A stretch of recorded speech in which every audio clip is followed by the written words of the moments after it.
Well, hello there. You're watching the press preview, a first look at what is on the front pages. Time then to see what's making the headlines with the chief leader writer of The Observer, Sonia Sodha, and the chief executive of the Total Politics Group, Mark Wallace. Great to see both of you. As ever, front pages. The Guardian leading on that verdict that the former US President Donald Trump sexually abused columnist E. Jean Carroll in the 1990s. That story also making the front page of the Daily Telegraph. And the Daily Mirror, the paper writing that Donald Trump was ordered to pay his accuser £3.9 million, or $5 million, after jurors ruled that he did sexually assault her. And the verdict is also the lead story on the front page of the Metro. Trump is a sex abuser.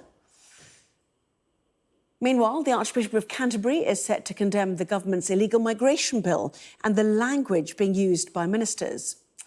The Express says that analysis shows the effect of diabetes means that more than 7,000 people die needlessly with the disease every year.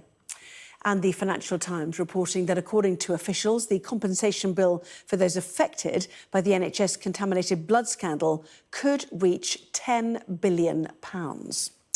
Well, a reminder, by scanning the QR code you'll see on screen during the programme, you can check out the front pages of tomorrow's newspapers while you watch our guests. So let's head straight to them, Sonia Sodha and Mark Wallace.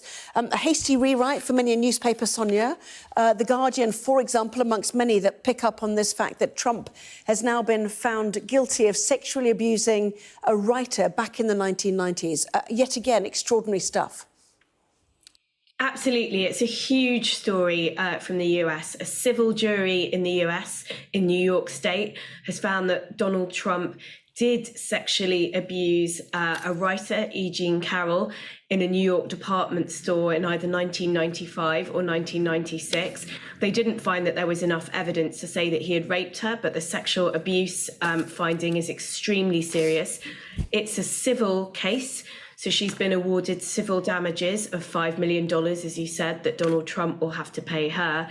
And it's a really significant finding because it is the first time that a sexual assault claim allegation against Donald Trump, of which there are many, and in fact 2 women who also say that he sexually assaulted them decades ago, gave evidence as part of this case.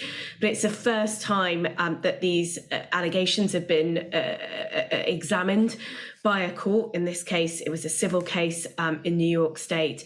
So really, really significant. But the question, I think, on everyone's minds is, as well as, the fact that this is an awful thing that Donald Trump has found to have done, and, thinking about the impact that that will have had on the woman that he sexually abused.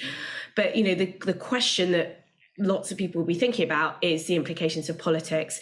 Does this impact on Donald Trump's chances of getting selected as the Republican candidate for US president in the next set of US presidential elections? And so far, I think the consensus seems to be, these are very grave findings that a US jury has made against him, but that they probably won't affect his standing with people who already like him in the US, with Republican voters who are minded to vote for him anyway in the primaries. I mean, that is extraordinary, isn't it? The Metro, Trump is a sex abuser, a headline no doubt repeated across US newspapers. And yet, every time, a case is brought against him, it seems his poll rating goes up. Mark, what's going on?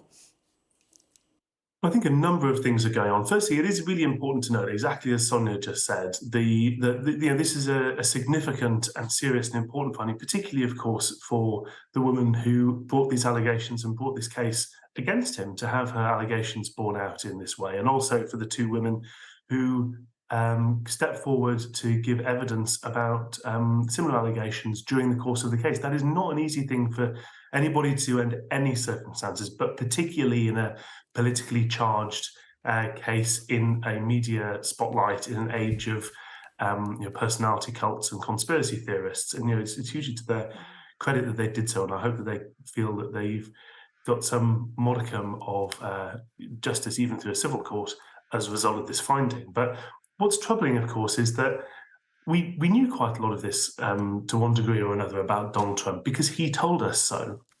Before his first election, we all read the transcript of him talking about grabbing women by their genitalia. We heard other allegations along these lines. We saw the way in which he dismissed, and his fans dismissed, things like that tape about grabbing women as being locker room banter. And we saw the way in which, sadly, it had no effect, seemingly, on the electorate. And so I think we are at the point now where things are so polarized in terms of whether if you happen to like Donald Trump, there's a troubling tendency to therefore mean that you have to dismiss anything negative about him. You have to believe everything positive about him, and admittedly sometimes vice versa. I think a lot of this is already, if you're concerned about this fact about Donald Trump, you probably already dislike him. People ought to be more concerned about it, and his fans, so-called conservatives, members of the so-called moral majority, people who count their religion as part of their political decision-making, should be horrified by this and should be opposed to him. But quite a lot of those decisions should already have happened. Yeah, I mean, that's a very important point, isn't it? Is it all just priced in with Donald Trump? He's fighting to be, once again, the most important man in the world, effectively. And yet, his base, called a cult by the Lincoln Project, who I spoke to a short time ago, Republicans who are opposed to Donald Trump. It's all just factored in, isn't it, Sonia? I think the worrying thing is it may well be, and US politics is extremely polarised around a number of issues around women's rights, abortion rights being one, for example, these sorts of allegations being another, I think.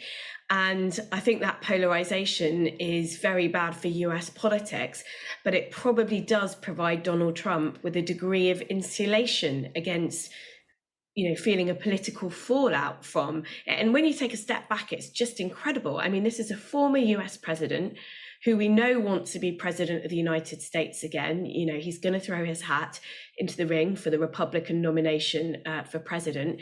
He's been found guilty by a civil jury of sexually abusing a woman. There are numerous other allegations that stand against him.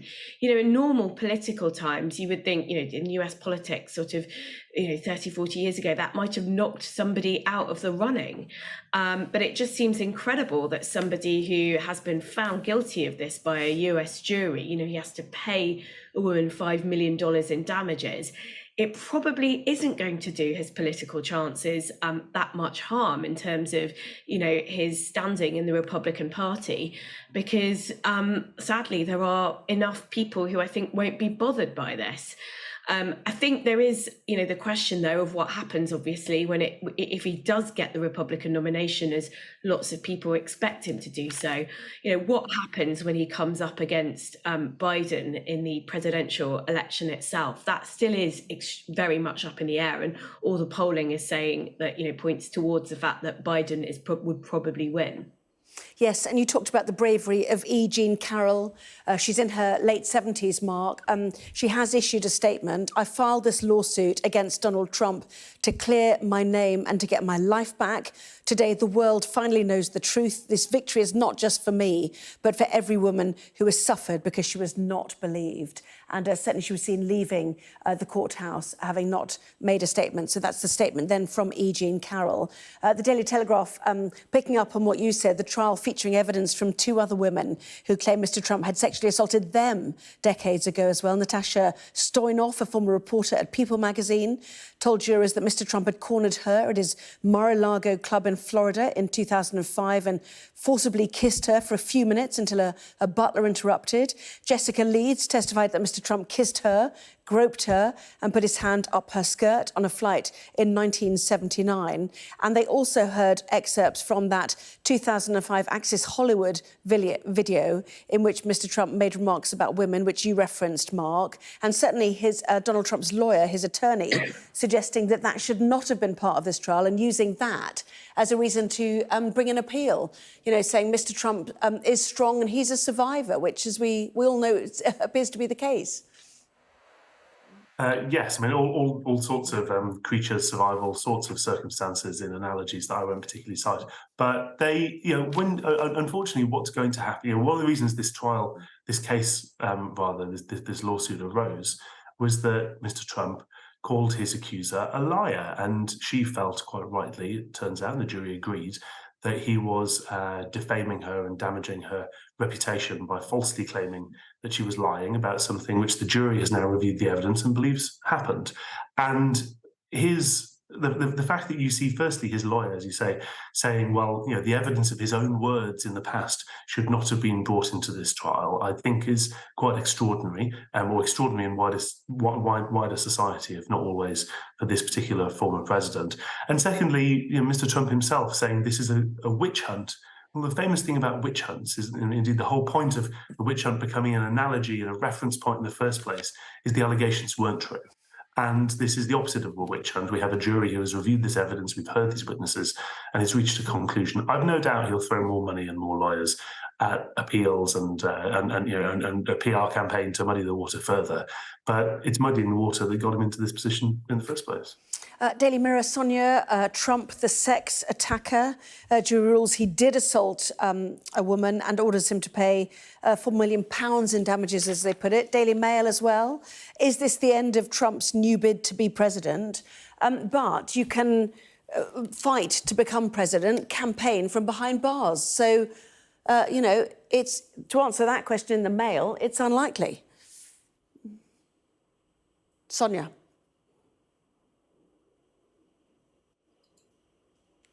Oh, I don't know if you can hear me. Hi, Sonia. Hi, I can hear you now, but I lost you for a while. Oh, I do Something apologise. very weird going on. I was suggesting that the question posed there in the Daily Mail, is this the end of Trump's new bid to be president?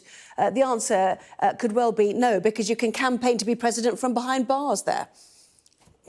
Yeah, and this wasn't a criminal trial, of course. I mean, that may yet still be to come, I suppose, but it's a civil trial, so that's why it's resulted in payment of this massive, these massive damages from Donald Trump to E. Jean Carroll. But yeah, I mean, this is basically where American political analysts seem to be coming down on, which is that, it's not really going to affect his chances of becoming US president. It's a mountain he's got to climb, that's for sure, because it's obviously not just about getting the Republican nomination, it's about winning against Biden in a general election, and that looks far from certain if you look at the polling data at the moment. In fact, it favours Biden. But in terms of, does this harm his chances of getting the Republican nomination, as we've been discussing, no one really seems to think that it does.